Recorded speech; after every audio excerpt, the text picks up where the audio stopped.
আমি সুদীপ্ত কুমার ভৌমিক। আপনাদের সবাইকে স্বাগতম জানাচ্ছি আজকের বিশেষ আয়োজনে।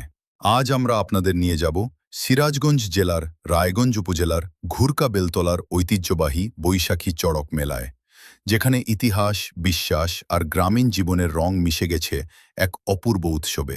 বাংলা বছরের শেষ প্রান্তে চৈত্র সংক্রান্তিকে ঘিরে শত বছরের ঐতিহ্য বহন করে চলেছে এই চড়ক মেলা। ঘুরকা বেলতলার এই মেলা শুধু একটি উৎসব নয়, এটি গ্রামীণ মানুষের আবেগ, বিশ্বাস আর সংস্কৃতির এক জীবন্ত প্রতিচ্ছবি। ইতিহাস ও উৎপত্তি।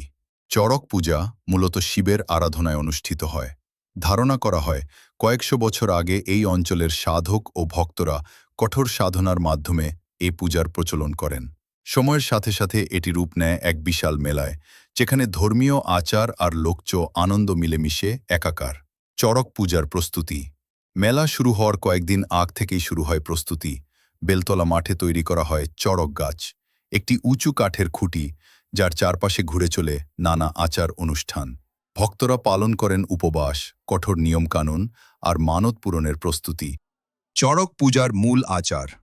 চড়ক পূজার সবচেয়ে আকর্ষণীয় এবং একই সাথে বিস্ময়কর অংশ হল বড়শি ফোড়া। ভক্তরা তাদের পিঠে বড়শি গেঁথে চড়ক গাছের সাথে ঘুরতে থাকেন। বিশ্বাস করা হয় এতে তাদের পাপ মোচন হয় এবং ইচ্ছা পূরণ হয়। এই দৃশ্য যেমন রোমাঞ্চকর, তেমনি ভক্তির এক গভীর প্রকাশ। মেলার রঙিন দিক। ধর্মীয় আচার ছাড়াও মেলার রয়েছে এক প্রাণবন্ত দিক।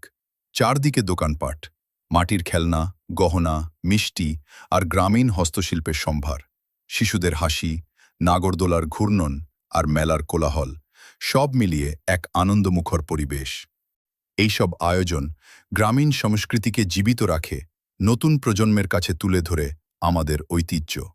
স্থানীয়দের কাছে এই মেলা শুধু উৎসব নয়, এটি তাদের জীবনের অংশ। ঘুরকা বেলতলার বৈশাখী চড়ক মেলা শুধু একটি উৎসব নয়, এটি ইতিহাস, বিশ্বাস আর মানুষের এক অবিচ্ছেদ্য বন্ধন। প্রতিটি বছর নতুন করে মনে করিয়ে দেয় আমাদের শিকড়, আমাদের সংস্কৃতি। আমি সুদীপ্ত কুমার ভৌমিক। আজকের আয়োজন এখানেই শেষ করছি। এমনই আরও ইতিহাস আর সংস্কৃতির গল্প নিয়ে আবার হাজির হব আপনাদের সামনে। ততদিন ভালো থাকুন, সুস্থ থাকুন। ধন্যবাদ।